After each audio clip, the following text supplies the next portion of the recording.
Hello everyone, કેમ છો બધા? મજામાં ને? Hope you all are fit and fine. તો વિદ્યાર્થી મિત્રો, આપણે ચેપ્ટર નંબર 8 નાણાકીય સંચાલન વિશેની માહિતી મેળવતા. નાણાકીય સંચાલનમાં આપણે આદર્શ મૂડી માળખા વિશેની માહિતી મેળવી હતી. તો આજે આપણે મૂડી માળખાના પ્રકારો વિશેની માહિતી મેળવીશું. મૂડી માળખાના ટોટલ 4 પ્રકારો છે. માત્ર ઇક્વિટી શેર મૂડીનું મૂડી માળખું, એટલે કે જેમાં માત્ર ને માત્ર ઇક્વિટી શેર જ બહાર પાડ્યા હોય.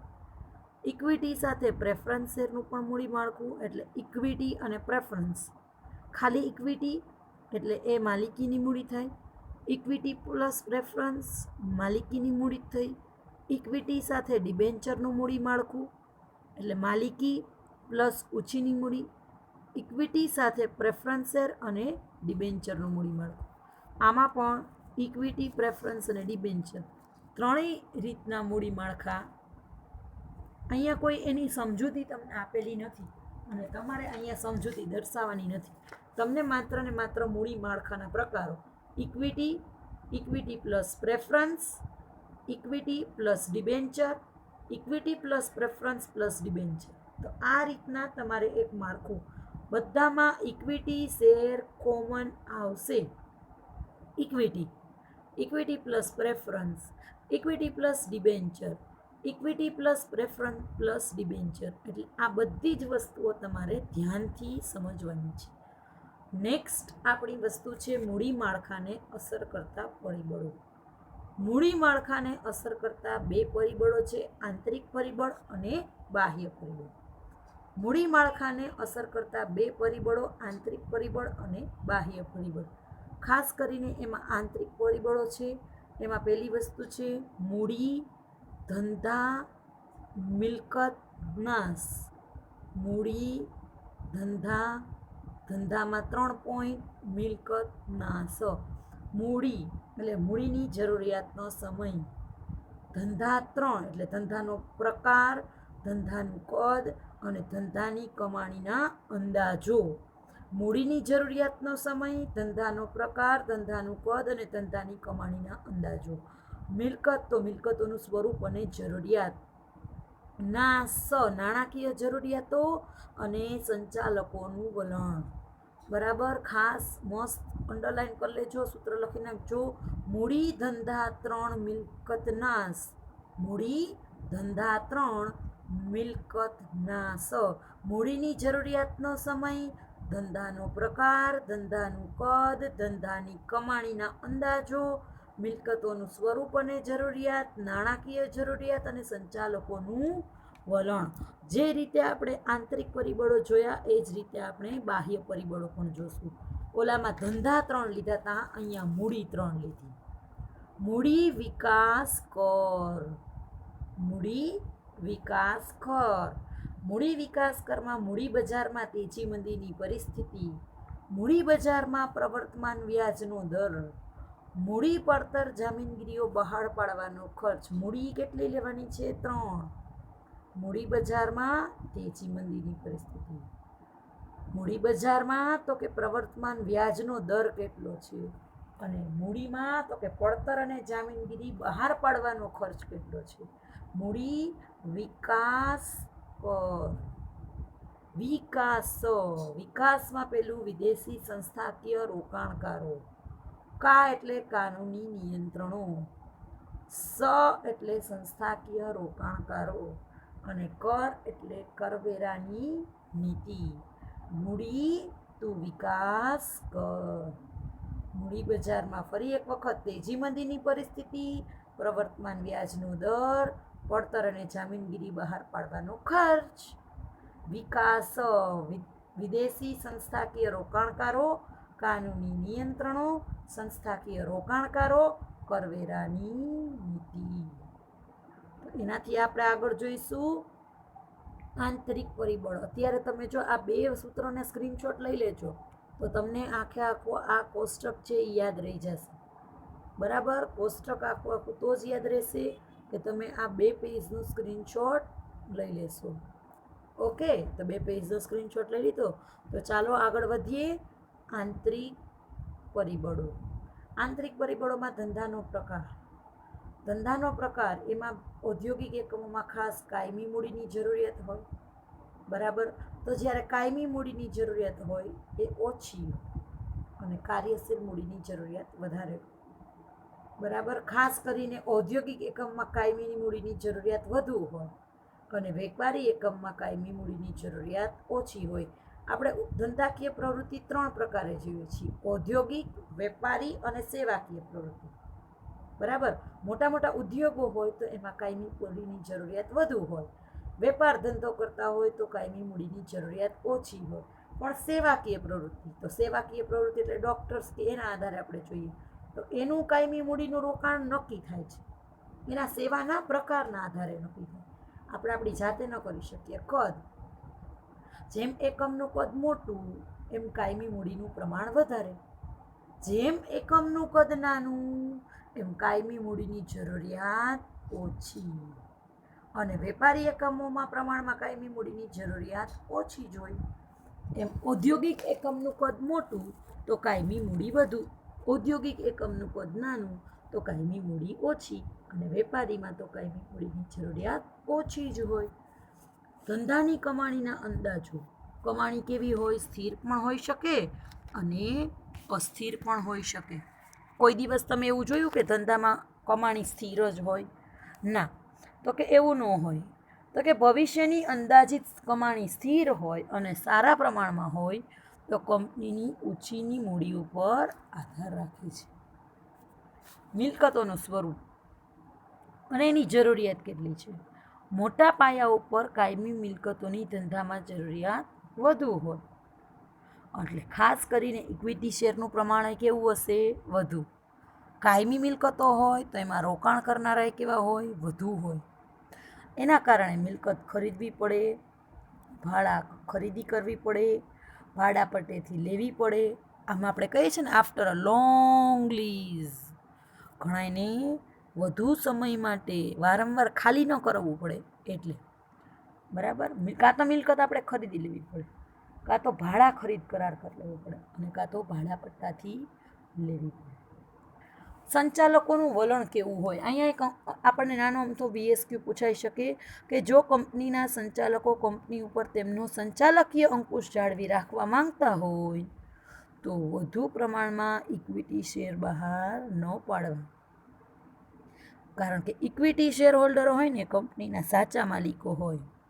ગમે ત્યારે એ ડિસિઝન તમને ન લેવા પાછળના કારણરૂપ ઊભા થાય, એટલે એના માટે પ્રેફરન્સ શેર અને ડિબેન્ચર ઉપર વધુ આધાર રાખતા હોય છે, કારણ કે ત્યાં કોનું વલણ જોતું હોય છે? સંચાલકોનું.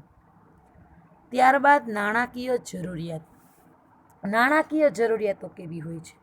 ઓછા પ્રમાણમાં મૂડીની જરૂરિયાત હોય તો માત્ર ઇક્વિટી શેર જ બહાર પાડવાના, એટલે મૂડી એકઠી કરી શકાય. પરંતુ જો વિશાળ પ્રમાણમાં એટલે કે મોટા પાયે મૂડીની જરૂરિયાત ઊભી કરવી હોય તો વિવિધ પ્રકારની જામીનગીરીઓ બહાર પાડવી પડે. આ ઉપરાંત મૂડી માળખું તૈયાર કરવું પડે. લાંબા ગાળાનું છે, ભવિષ્યમાં વિકાસની શક્યતા છે, ભવિષ્યમાં કેટલી નાણાંની જરૂર પડશે, આપણે કઈ યોજના લેવી છે, આ બધું જ ધ્યાનમાં લેવું પડે. મૂડીની જરૂરિયાતનો સમય કેટલો છે? જો મૂડીની જરૂરિયાત કાયમ માટે હોય તો ઇક્વિટી શેર જ બહાર પાડવા પડે, એની સિવાય કોઈ ઓપ્શન જ નથી. પણ જો ટૂંકા ગાળા માટે મૂડીની જરૂરિયાત હોય તો તમે ડિબેન્ચર કે પ્રેફરન્સ શેર પણ બહાર પાડી શકો. એ જ રીતે તમે બાહ્ય પરિબળો જોઈ શકશો જેનો આપણા ઉપર કોઈ પણ પ્રકારે અંકુશ હોતો નથી, છતાં પણ તો કે આપણે એને અનુભવતા હોઈએ છીએ. મૂડી બજારમાં તેજી મંદીની પરિસ્થિતિ. હવે તેજી મંદીનો જ્યારે સમય હોય ત્યારે રોકાણકારો વ્યાજની સ્થિર આવક પસંદ કરતા હોય, એટલે ક્યારેય ઇક્વિટી શેરમાં નાણાં રોકશે નહીં, પણ ડિબેન્ચરમાં નાણાં રોકવાનું પસંદ કરે.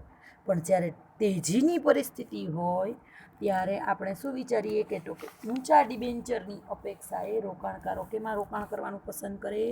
તો કે ઇક્વિટીમાં. ત્યારે કેવી રીતે રોકાણ કરવાનું પસંદ કરશે? ઇક્વિટી શેરમાં. એટલે આમ મૂડી બજારની રચના મૂડી બજારના પ્રવર્તમાન વલણો ઉપર છે.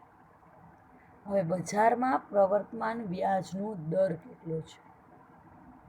જો પ્રવર્તમાન બજારમાં વ્યાજનો દર ઊંચો હોય તો ઇક્વિટી શેર બહાર પાડી મૂડી ભંડોળ ભેગું કરી લેવાય. કારણ કે ઊંચીની મૂડી હોય તો આપણે વધુ વ્યાજની ચૂકવણી કરવી પડે અને આના માટે આપણે કંપની માટે શું હોય? બોજ. પણ જ્યારે પ્રવર્તમાનમાં વ્યાજના દર ઓછા હોય ત્યારે ડિબેન્ચરને આપણે વધારે સ્થાન આપતા હોઈએ છીએ. એટલે વ્યાજના દર ઉપર પણ ઘણો બધો આધાર છે એ રાખતું હોય છે. ત્યારબાદ મૂડી પડતર અને જામીનગીરીઓ બહાર પાડવાનો ખર્ચ. આપણે જ્યારે પણ મૂડી ઊભી કરીએ ત્યારે જામીનગીરી તો બહાર પાડવી જ પડે. અને વિજ્ઞાપન પત્ર જ્યારે આપણે બહાર પાડીએ ત્યારે જાહેર જનતા છે એ શેર હોય, ડિબેન્ચર હોય, પ્રેફરન્સ શેર હોય એ ખરીદવા માટેનું આમંત્રણ પૂરું પાડે છે. બાહેંધરી, કમિશન, દલાલી જે કાંઈ પણ વગેરે ખર્ચા હોય, જેમ આ ખર્ચા વધુ તે મૂડીની પડતર વધુ. એટલે વિવિધ પ્રકારની જામીનગીરી બહાર પાડવામાં આવે તો એના માટે ખર્ચો પણ કેવા હોય? જુદા જુદા. જેમ કે ડિબેન્ચર બહાર પાડવાનો ખર્ચ અન્ય જામીનગીરીઓ બહાર પાડવાની સરખામણીમાં ખર્ચ કેવો હોય? ઓછો હોય. જુદી જુદી પ્રકારની જામીનગીરીઓ બહાર પાડીએ એના પ્રકારમાં ડિબેન્ચર આપણે બહાર પાડીએ. જેમ કે તમે 11મા ધોરણમાં ભણી ગયા હશો, નાણાકીય લોન છે, ઓછીની મૂડી છે, બોન્ડ છે, આ બધું ડિબેન્ચર કરતાં વધુ ખર્ચાળ હોય છે.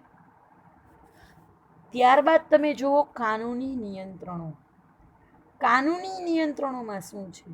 તો કે મૂડી માળખું તમે પસંદ કરો ત્યારે કાનૂની નિયંત્રણો પણ તમારે ધ્યાનમાં રાખવા પડે. જેમ કે કંપની ધારા પ્રમાણે જો તમે જામીનગીરી બહાર પાડો છો તો મૂડી ભંડોળ મેળવતી કંપનીએ ઇક્વિટી શેર બહાર પાડવા પડે. આ ઉપરાંત શું કરવાનું? તો કે સેબીના કયા કયા નિયમો છે? જો આ VSQમાં પૂછાઈ શકશે. સેબીના કયા નિયમો છે? RBIના કયા નિયમો છે? કંપની ધારાના નિયમો શું છે? બરાબર, આ બધું જ ધ્યાનમાં લેવું પડે. તો આ કાનૂની નિયંત્રણો પણ તમારે શું કરવાના છે? ધ્યાનમાં લેવાના છે. ત્યારબાદ કરવેરાની નીતિ કઈ હશે? જો કરવેરાનું પ્રમાણ કેવું છે એ તમારે ખાસ ધ્યાનમાં રાખવાનું છે. કરવેરાનું પ્રમાણ ઊંચું હોય તો ડિબેન્ચર બહાર પાડીને મૂડી ભંડોળ મેળવવાનું વલણ રાખો. કારણ કે જો તમે વ્યાજની ચૂકવણી કરો તો તમને ટેક્સમાંથી બાદ મળે. ડિબેન્ચર ઉપર ચૂકવેલ વ્યાજની રકમ કરવેરાના હેતુમાંથી આવકમાંથી કપાત તરીકે મજરે મેળવી શકાય. કપાત તરીકે મજરે મેળવી શકાય એટલે તમે ડિબેન્ચર ઉપર વ્યાજ ચૂકવો તો તમને આવકમાંથી બાદ મળે. આ જ પ્રમાણે ડિવિડન્ડની આવક છે એ પણ કરમુક્ત હોય છે. ડિવિડન્ડની આવક નીચા દરે કર વસૂલો ત્યારે સ્વાભાવિક છે કે રોકાણકારોમાં ઇક્વિટી શેર વધુ લોકપ્રિય બને છે. ત્યારબાદ આવશે સંસ્થાકીય રોકાણકારો. સંસ્થાકીય રોકાણકારોમાં ખાસ સમજો વીમાકીય કંપનીઓ છે, બેંક છે, રાજ્ય કે કેન્દ્ર સરકારની નાણાકીય સંસ્થાઓ છે, આ વગેરેના જે કાંઈ પણ સ્થાપિત નિયમો હોય, બરાબર, એને આધીન રહીને કર્મચારીઓ શેર કે ડિબેન્ચરમાં નાણાં રોકવાનું કામ કરે.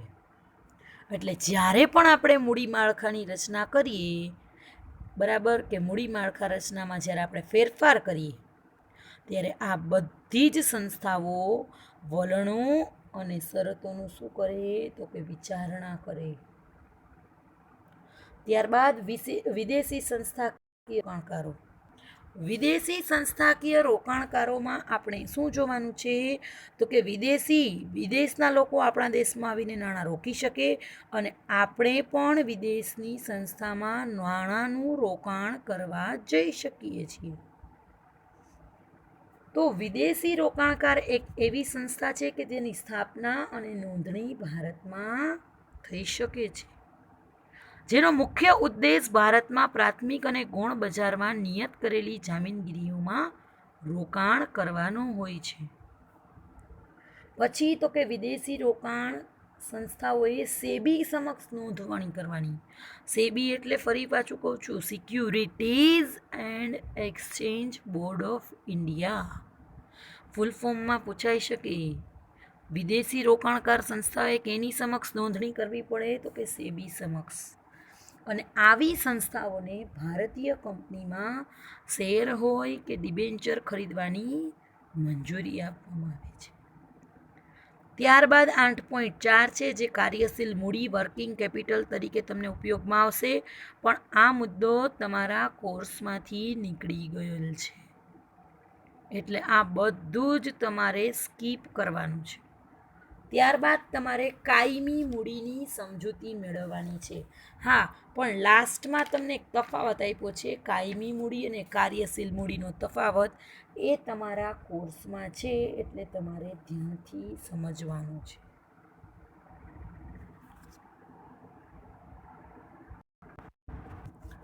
તો કાયમી મૂડી જોઈએ. કાયમી મૂડી એટલે લાંબા ગાળાની મૂડી, જે સામાન્ય રીતે 5 વર્ષ કે તેથી વધુ સમય માટે ધંધામાં રોકાયેલી હોય.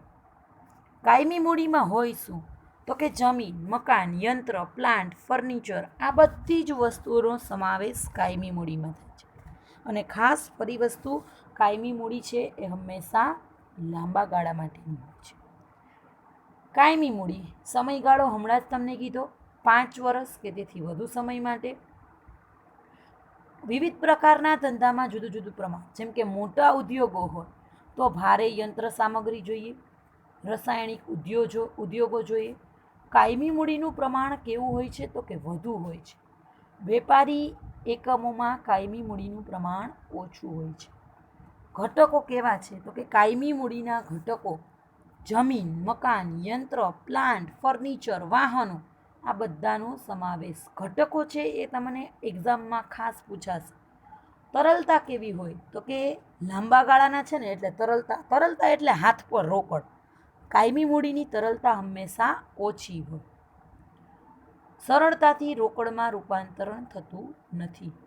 જોખમ, કાયમી મૂડીમાં તો હંમેશા કાયમી મિલકતોમાં રોકાયેલી જ હોય. કાયમી મૂડી લાંબા ગાળાની હોય, બરાબર, એટલે અપ્રચલિત જોખમો રહે છે, જેમ કે રાજકીય, સામાજિક, આર્થિક બધા જ પરિબળોમાં ફેરફાર થાય એટલે જોખમનું પ્રમાણ વધી જાય. ઘસારો, કાયમી મૂડી જેમાં રોકાયેલી હોય તો કાયમી મિલકતો ઉપર ઘસારો તો ગણવો જ પડે. અને કાયમી મૂડીની ચોપડે કિંમતમાં હંમેશા ઘટાડો થતો રહે છે. પ્રાપ્તિ સ્થાનો, કાયમી મૂડીના પ્રાપ્તિ સ્થાનો ધંધાના સંચાલકો હોય, ધંધાના માલિકો હોય, વિવિધ પ્રકારની જામીનગીરી હોય, નાણાકીય સંસ્થાઓ હોય કે નફાનું પુનઃરોકાણ. કોઈ પણ વસ્તુ આપણે કાયમી મૂડી તરીકે પ્રાપ્ત કરી શકાય છે.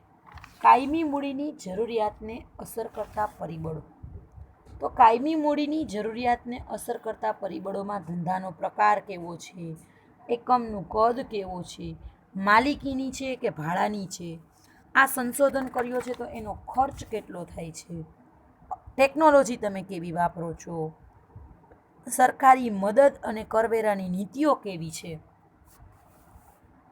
સ્થાપનાનો ખર્ચ કેટલો થાય છે, આ બધી જ વસ્તુઓ ઉપર આધાર રાખે છે. સૌથી પહેલાં જોઈએ ધંધાનો પ્રકાર. ઔદ્યોગિક હોય તો ઔદ્યોગિકમાં શું હોય તો કે વહાણવટાનો ઉદ્યોગ હોય, લોખંડ અને સ્ટીલનો ઉદ્યોગ હોય, ખનિજનો ઉદ્યોગ હોય, તો આ બધા માટે તો કે વિશાળ પ્રમાણમાં કાયમી મૂડીનું છે. વેપારમાં ઓછું અને સેવા પ્રવૃત્તિમાં કાયમી મૂડીની પ્રમાણ ઓછી. એકમનું કદ કેવું હોય, નાનું કદ હોય તો મોટા કદના ઔદ્યોગિક એકમો કરતાં પ્રમાણમાં ઓછી કાયમી મૂડી છે. ગૃહ ઉદ્યોગ હોય એટલે કે ખાંડ ઉદ્યોગ છે, સુતરાઉ કાપડ છે, તો આમાં કાયમી મૂડી ઓછી જરૂર પડે. જ્યારે વાહનોનું ઉત્પાદન કરતા હોય કે એકમોનું કદ મોટું હોય ત્યારે વધારે પ્રમાણમાં કાયમી મૂડીની જરૂરિયાત ઊભી રહે. પછી માલિકીનું હોય કે ભાડાપટ્ટાનું, જો જમીન, મકાન, યંત્ર આ બધું કાયમી મિલકતો ખરીદવા ભાડાપટ્ટાથી મેળવવામાં આવે તો આપણે મૂડીરોકાણ ઘટી જાય, પણ કાયમી મૂડીનું જોખમ છે એ આપણે ઘટાડી શકાય છે. સંશોધન ખર્ચ કેવો થાય? ઔદ્યોગિક એકમો જ્યારે પેદાશને વધુ ઉપયોગી બનાવવી હોય, ઉત્પાદનનું પડતર ઘટાડવું હોય, વસ્તુનો આકાર કે રચનાને આકર્ષક બનાવવું હોય ત્યારે આપણે એને વારંવાર સંશોધન કરવું પડે, અને આ બધા ખર્ચ માટે કાયમી મૂડીની જરૂર. સંશોધન તમે એક વખત, તાલીમ જેવું છે, સંશોધન તમે એક વખત કરો તો તમને લાંબા ગાળા સુધી કામમાં લાગે. એવું નથી કે ટેમ્પરરી માટે કામ.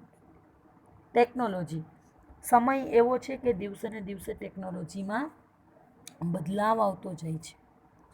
આ બદલતી જતી ટેકનોલોજી સાથે નવા નવા સંશોધનો અને અદ્યતન ટેકનોલોજીને કારણે જૂના યંત્રોને આપણે દૂર કરવા પડે અને નવા યંત્રો વસાવવા પડે. તો આના માટે પણ આપણે કાયમી મૂડીની જરૂરિયાત રહે છે. સરકારની મદદ કેવી છે ને કરવેરાની નીતિ. ઉદ્યોગોને પ્રોત્સાહન આપવા માટે જુદા જુદા પ્રાદેશિક વિસ્તારો હોય અને એના વિકાસને સંતુલિત બનાવવા માટે સરકાર, તમે ઘણી વખત જુઓ છો, ગ્રાન્ટ પૂરી પાડે, સબસિડી આપે. જેમ કે સરકાર ઔદ્યોગિક એકમને જમીન અને ઔદ્યોગિક શેડની સહાય પૂરી પાડે. અત્યારે આપણે જીઆઈડીસી જોઈએ, સાપર જોઈએ, અમુક એવા ઇન્ડસ્ટ્રીયલ ઝોન ઊભા કરી દેવાના કે જ્યાં આપણે કાયમી મૂડી છે એની જમીનને એ બધું તમને સસ્તા ભાવમાં આવે. સરકારની કરવેરાની નીતિ પણ કાયમી મૂડીની જરૂરિયાતને અસર કરે. જેમ કે સરકાર છે એ યંત્રો ઉપર ઉદાર ઘસારાની નીતિનો અમલમાં મૂકે, જૂના યંત્રોને સ્થાને નવા યંત્રો ખરીદવાનું આકર્ષણ રહે. બરાબર, યંત્રો સરકાર એવું વિચારો તમે મૂકો કે દર વર્ષે મારા યંત્રને 5,000 રૂપિયા ઘસારો લાગશે, તો ઘસારો તમને ટેક્સમાંથી બાદ મળે, તો તમે જૂનું મશીન વેચી અને નવું મશીન ખરીદવા માટે આકર્ષો. સ્થાપનાનો ખર્ચ, કોઈ પણ સ્વરૂપની કંપની હોય, વ્યક્તિ માલિકી હોય, ભાગીદારી પેઢી હોય, સહકારી મંડળી હોય, તો આ બધું સ્થાપનાનો ખર્ચ ઓછો હોય. પણ જ્યારે તમે કંપનીનો દસ્તાવેજ તૈયાર કરવા ઈચ્છતા હોય ત્યારે નોંધણીની ફી હોય, નિષ્ણાંતોની ફી હોય, કાનૂનના કંઈ પણ ખર્ચા હોય, આ બધું કાયમી મૂડીની જરૂરિયાત ઊભી રહે છે. બરાબર, તો આના માટે સ્થાપનાનો ખર્ચ દિવસે ને દિવસે વધતો જાય છે. લાસ્ટ બટ નોટ લીસ્ટ, કાયમી મૂડી અને કાર્યશીલ મૂડીનો તફાવત. કાયમી મૂડી કોને કહેશું ને કાર્યશીલ મૂડી. તમે જોયું, જમીન, મકાન, યંત્રો, ફર્નિચર આ બધું કાયમી મૂડી છે. જ્યારે ચાલુ મિલકતોમાં કાચો માલ, તૈયાર માલનો સ્ટોક, દેવાદારો, લેણી હુંડી આ બધું કાર્યશીલ મૂડીમાં. કાયમી મૂડી લાંબા ગાળા માટેની હોય, જ્યારે કાર્યશીલ મૂડી ટૂંકા ગાળે. તરલતા, લાંબા ગાળે માટે કાયમી મૂડીમાં નાણું રોકાયેલું હોય એટલે એનું તરલતાનું પ્રમાણ નજીવું હોય. જ્યારે ઝડપી રોકડમાં રૂપાંતર પામે તો આવા સંજોગોમાં કાર્યશીલ મૂડીનું તરલતાનું પ્રમાણ ઊંચું હોય. તરલતા એટલે ફરીવાર કહું છું, હાથ પર રોકડ. બરાબર, કાયમી મૂડીમાં હાથ પર રોકડ તરત જ નથી મળતી, જ્યારે કાર્યશીલ મૂડીમાં હાથ પર રોકડ તરત જ મળી જાય. કાયમી મૂડીમાં જોખમનું પ્રમાણ વધુ હોય, જ્યારે કાર્યશીલ મૂડીમાં જોખમનું પ્રમાણ ઓછું હોય. જરૂરિયાત કેવી વસ્તુ? તો કે જમીન, મકાન, યંત્રો, પ્લાન્ટ કાયમી મિલકતો ખરીદવા માટે જરૂરી છે.